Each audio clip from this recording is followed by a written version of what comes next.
I'd love to talk though about building sales teams because I think you were very methodical about building the sales team, and I think you would get shit for sort of not hiring fast enough, right? And so, could you talk about your approach to building the sales team? Yeah, I mean, I think we were so lucky that Parker exists, like Parker Conrad.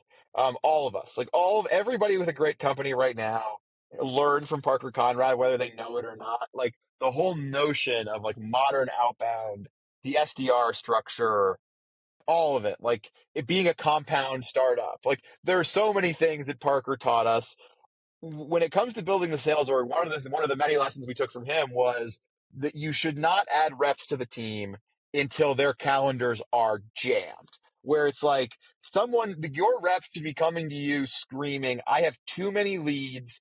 I'm not closing enough business because I'm so spread. Hire more reps."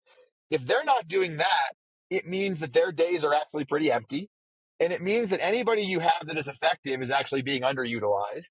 And it means that like whoever you add to the team is going to be particularly dilutive because they're going to be taking leads away from people who are already ramped up, who actually have capacity to work more.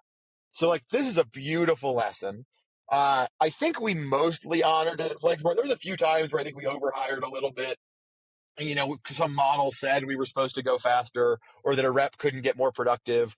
But one of the things we saw was what a rep can do in year one versus year five is just unreal how different the number is.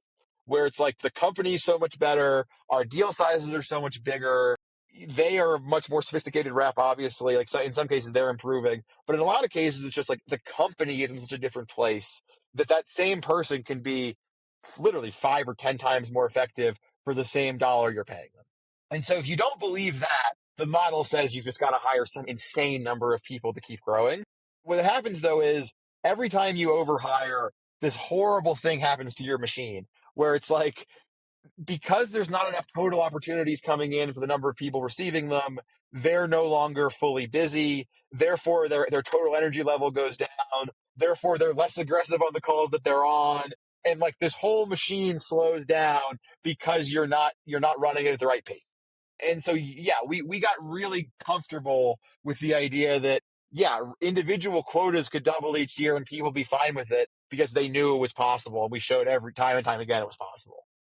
And did you have a specific like hiring profile for sales reps? Were you sourcing from a specific place? Like, how did you think about kind of who to bring in? Yeah, I mean, so I have a couple of recruiting like third parties that I relied on for years and years and years that I've been super loyal to. I generally don't like using internal recruiting for sales roles. I think internal is not there are companies that do sales hiring really, really well. And in the first couple of years of a company, you don't have time to figure out like how do I build it's hard enough building your sales motion. Building a recruiting motion is building an entirely second sales motion inside the company.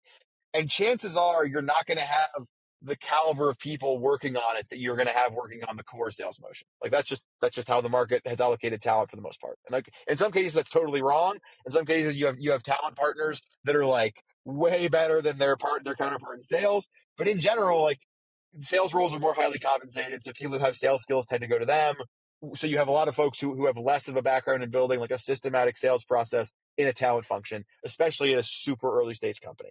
So I like to use third parties. I don't negotiate with them generally on fee structure. Like I have a couple of partners who I think they charge like a very fair percentage of base.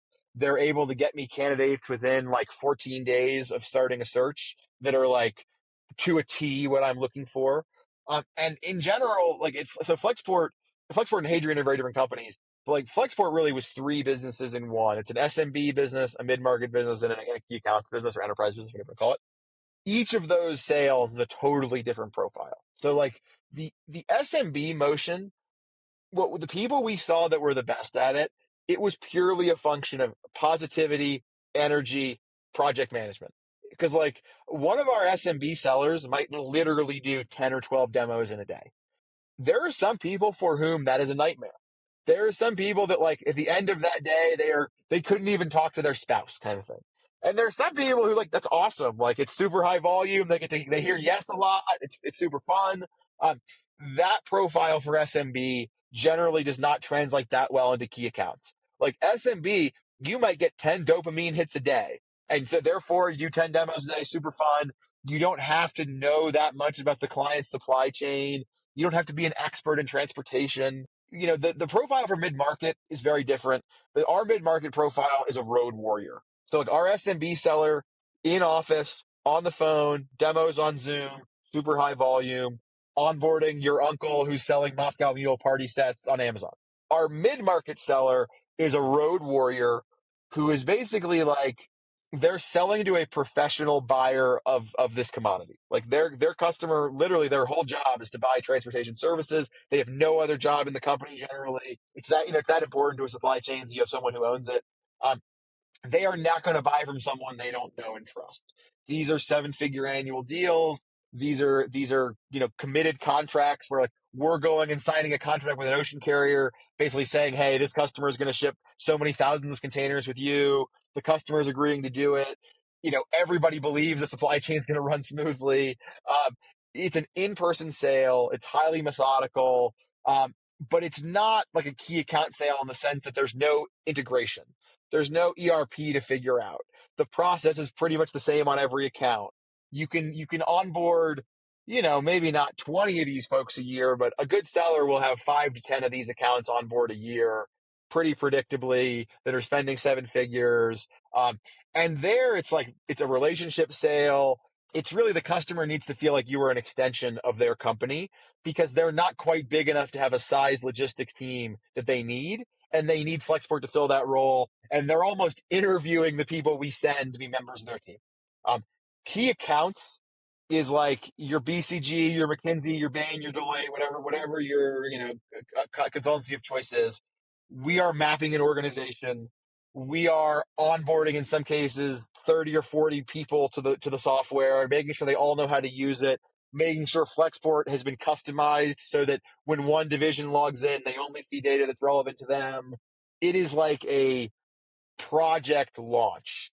And even if they're not buying the software platform, even if it's a purely logistics quote unquote sale, even if it's just someone who wants to buy $50 million a year of air freight from us, it's like, hey, we need to build a process to make sure that we understand how to pick up cargo from their factory, get it to the airport, make sure we understand how everything needs to be packed for transport.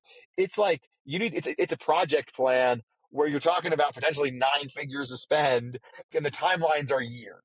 So it's like very low dopamine, very high stress, tons of project management, and the engagement looks a lot more like a consultancy than a sale.